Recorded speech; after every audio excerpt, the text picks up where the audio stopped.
Hi, this is Agnes again, and just to reiterate, I ruptured my Achilles tendon on June 8th, 2016 when going non-surgical route for treatment. Today I'm going to show you the equipment I've been using throughout my recovery so far and what things helped me and made my life easier. So, from the beginning maybe, the first day after my emergency room visit, I received the prescription for crutches. So these are the type of crutches I received. As you can see, they have rubber ends and rubber handles.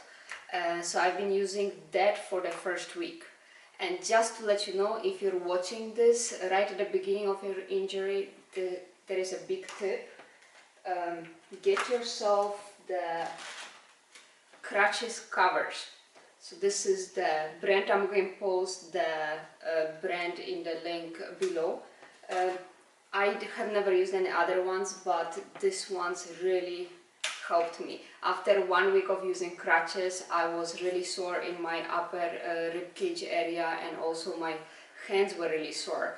I thought, since I'm pretty strong, I work out all the time, maybe my muscles will take care of me walking on the crutches, but no, it is pretty hard under the rubber, so it's like if you use crutches a lot, you will be hurting. So do yourself a favor and get yourself covers.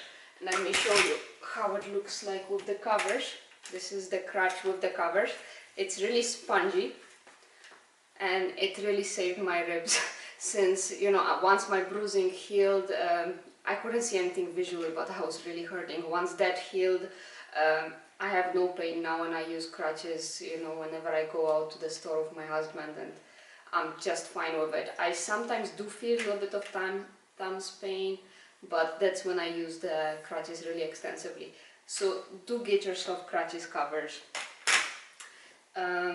Next thing is the shower.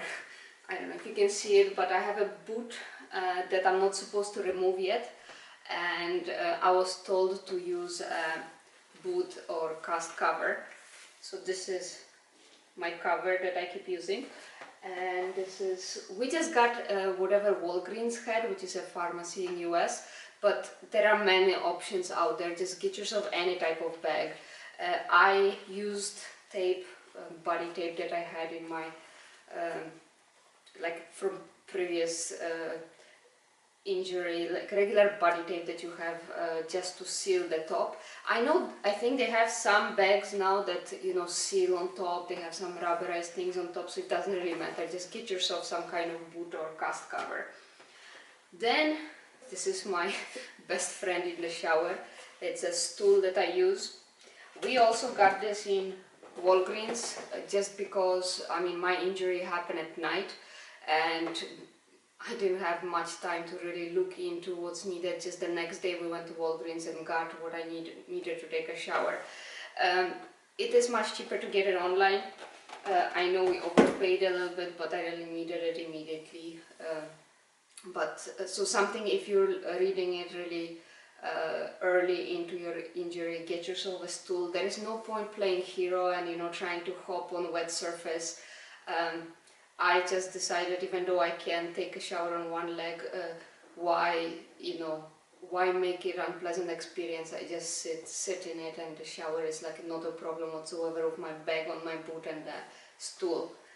Then another thing, I'm not supposed to take off my boot, and I am right now in starting week 5. So I'm supposed to just spot clean my foot. So we got us adult washcloths. So that's something that I can wash my leg regularly and keep it clean. So the brand really doesn't matter. They sell it in a medical supply stores or in a medical section of any pharmacy, any type of washcloths or dry. They've got dry shampoos and things like this, so you can use that. And now the funny part, the boot will get a little bit stinky. So even if you air it out and so on, so I've researched it. I know some people wash it. I'm just scared that I'm not going to reattach it properly after I wash my my black cover. It has really strong velcros on the metal bars that I have, and it was adjusted by a specialist in the doctor's office, so I don't want to mess with it. So I got myself Odor eaters. This is the same thing as you use for the tennis shoes or any athletic shoes, that get a lot of use, with sweat.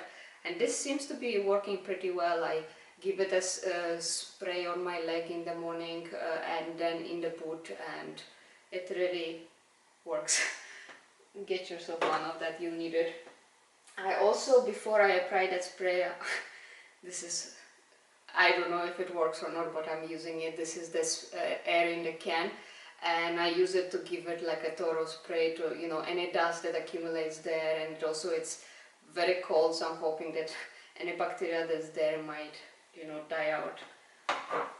And then you need an ice bag. I had this earlier, so we didn't have to buy it, but you can, I guess, pass by with just a Ziploc with ice inside, but I like it because when you apply it to the skin, it's not like awfully cold and it's manageable. So that's something you'll be using a lot on your leg. So I'd say, this is good investment if you don't have one yet. And now the best for the last. This is my iWalk. This is a hands-free crutch. Basically the way it works is you apply your leg over here. It has 3 straps that you buckle, and they need to be tight. And I'll have a separate video on using iWalk. But basically with crutches you cannot, I don't know if you can see me in the video, but with crutches you cannot walk and use your hands. With this, as you can see, I can do everything with my hands. And I'll have a separate video showing how to use it. I'm not even, I don't want to get into details now about this, because I'll show all the details of how it helped me in my recovery so far.